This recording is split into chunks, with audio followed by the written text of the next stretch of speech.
লড়াই লড়াই লড়াই চাই, লড়াই করে বাঁচতে চাই। আমরা ছেলেবেলা থেকে এই স্লোগানটা খুব শুনি, এবং স্লোগানটার নিশ্চয়ই তাৎপর্য গুরুত্ব আছে। আমার আজকে এই স্লোগানের কথাটা মনে পড়ছে, 1 বছর হয়ে গেল আরজি করে একটা নৃশংস ঘটনা ঘটেছিল, আমরা সবাই জানি। সবাই ওয়াকিবহল, একটা অত্যন্ত ভালো মেয়ে ডাক্তার, দেশের ভবিষ্যৎ হতো, তাকে অকালে নির্মম ঘটনায় তাকে আত্মবলিদান দিতে হবে।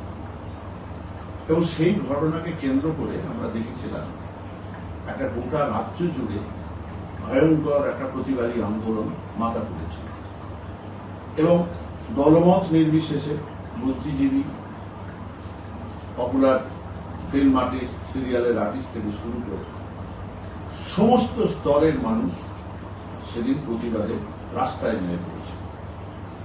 এবং আমরা ওটাকে অভয়াকাণ্ড হিসেবেই অভিহিত করেছি। অভয়ের মা বাবা তারা সকলের সহানুভূতি পেয়েছে, সকলে পাশে দিয়েছে। মুখ্যমন্ত্রী মমতা বন্দ্যোপাধ্যায় তার বাড়িতে ছুটে গিয়েছিলেন এবং মা বাবাকে আশ্বস্ত করেছিলেন যে আপনারা যেমন তদন্ত চাইবেন তাই পাবেন। তারা রাজ্য পুলিশের উপরে আস্থা রাখতে পারেনি, রাজ্য প্রশাসনের উপর আস্থা রাখতে পারেনি। তারা বলেছিলেন যে সিবিআই তদন্ত আমরা চাই। সেই মতো আদালত, রাজ্য প্রশাসন সহযোগিতা করে সিবিআই তদন্তের নির্দেশ হয়েছে।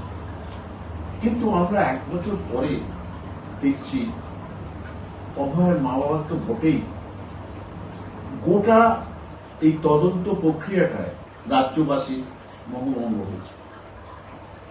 এমনকি ওর মা বাবা 1 সপ্তাহ হয়নি, ওরা দিল্লি গিয়েছিলেন এবং দিল্লিতে গিয়ে সিবিআই এর প্রধান ডিরেক্টরের সঙ্গে দেখা করেছিলেন, তদন্তের গতি প্রকৃতি জানতে চেয়েছিলেন।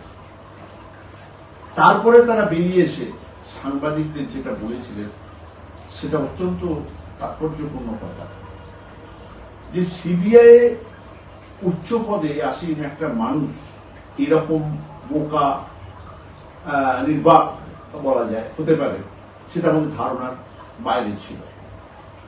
তারা যে কথাটা কোর্টে বলা উচিত সেটা আমাদের বলছেন, কিন্তু কোর্টে বলেননি। এবং তারা এখন সিবিআই এর হাত থেকে মুক্তি পেতে চাইছে এবং বলছেন যে সিবিআই কাজ তো করেনি, উল্টে তারা উৎকোচ গ্রহণ করেছে এই মামলাকে ঝুলিয়ে দেওয়ার জন্য। তাহলে তাদের বলবো, অভয়ের মা বাবাকে বলবো, তাহলে আপনাদের তাকে ভাবা উচিত যে সেদিন মুখ্যমন্ত্রী মমতা বন্দ্যোপাধ্যায় এই ঘটনায় তার বাড়িতে ছুটে গিয়েছিলেন এবং কলকাতার পুলিশ কমিশনারকে সরিয়ে দিয়েছিলেন। পুলিশের একজন ওসি অ্যারেস্ট হয়েছিল, আরজিকর হসপিটালের সুপার তিনিও অ্যারেস্ট হয়েছেন, আরো কয়েকজন অ্যারেস্ট হয়েছে। রাজ্য প্রশাসন তো ব্যবস্থা নিয়েছিল, কেন তিনি আস্থা রাখতে পারলেন? তারা আস্থা রাখতে পারলেন। আমি জানি যে তাদের শোক আমাদের সকলের চেয়ে বেশি, এবং আমাদের যাই শোক হোক সেটা ওদের বেশি কারণ নয়।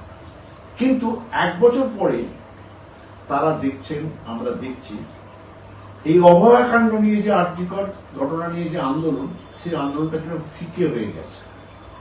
এই কয়েকদিন আগে নবান্ন অভিযান, কালীঘাট অভিযান, এসব হলো সুপার ফ্লপ, মানুষের সাড়া নেই। অথচ আমরা গত বছর 14ই আগস্ট কি দেখেছিলাম?